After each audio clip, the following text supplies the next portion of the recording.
coordination, mais en tout cas ça fonctionne bien. On va vous l'illustrer sur une page d'armes justement de ringuet. C'est moi qui vais y laisser la tête. Allez, ça lui plaît beaucoup. Donc c'est pour ça que j'ai mis le gorgerin, le casque et tout le bazar. Vous allez voir sur une balle d'armes comment il va arriver avec un très grand coup de taille sur moi. Il va s'arrêter juste à temps. Allez Pascal. Hein? Allez.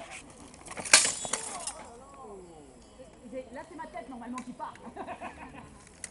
Alors qu'est-ce qu'on a fait? C'était assez basique. Le premier c'est moi qui ai essayé de lui mettre. Tout le monde l'a vu. On l'a fait au ralenti.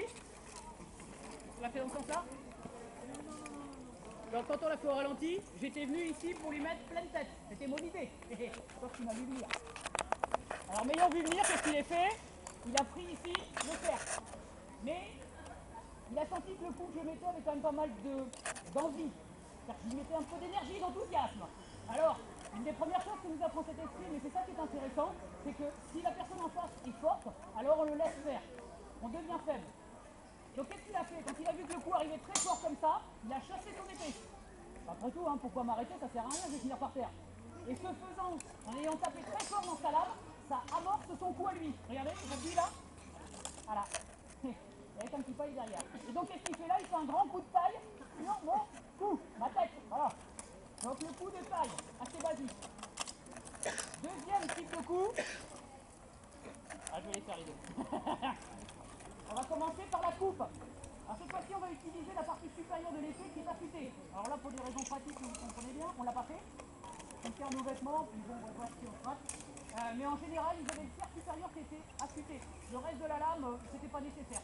Ça servait à rien. Par contre, ici, on allait faire ce qu'on appelle des coups de coupe. L'objectif, cette fois-ci, n'était pas de taper comme un sourd, mais plutôt de taper un endroit névralgique et d'utiliser, une fois qu'on était posé, le fait qu'on pouvait tirer ou pousser, et comme c'était effilé, ça découpait. Illustration. Vas-y. Là. Quand je suis là, je peux tirer. Alors là, ça va qu'il a mis un Colton Knife, il est content. Mais on pouvait le faire à d'autres endroits. Si je vais attaquer un peu plus bas, histoire que vous compreniez. Là, par exemple, si je suis là, il va être pas bien. Donc, cette fois-ci, on est venu se poser à l'intérieur, j'attaque, je l'ai bloqué, et je suis rentré dedans. Et il est 2 fois plus fort que moi, je vous rassure, il ne me laisse pas faire. Simplement, qu'est-ce que j'ai fait? Je me suis dit, de toute façon, quand on apparaît, moi je suis sur la partie inférieure de mon épée. J'ai un super bras de levier. Lui, il est en haut de l'épée. Il n'a rien comme bras de levier. Même à une main, j'arrive à le tenir. Ok? Et une fois qu'on a fait ça, comme là je suis en position de force, je me glisse dans sa garde. Et là, plus il va appuyer avec son épée, plus ça me coupe. C'est pratique, hein? Je peux le laisser faire. Non. Alors s'il n'avait pas un Colton Knife, vous imaginez à cet endroit-là, il y a des trucs qui permettent de pas mal griller le haut. Alors quand vous posez une lame à cet endroit-là, c'est un bonheur. On fait, on laisse, on vient de multiplier et c'est fini. Donc ça c'est la coupe. Troisième façon d'utiliser cette épée. Alors on l'a un tout petit peu planté au bout, on l'a un petit peu enlevé la pointe. Mais j'étais extrêmement effilé. On va faire quoi quand on va utiliser la pointe de l'épée? Comment ça s'appelle?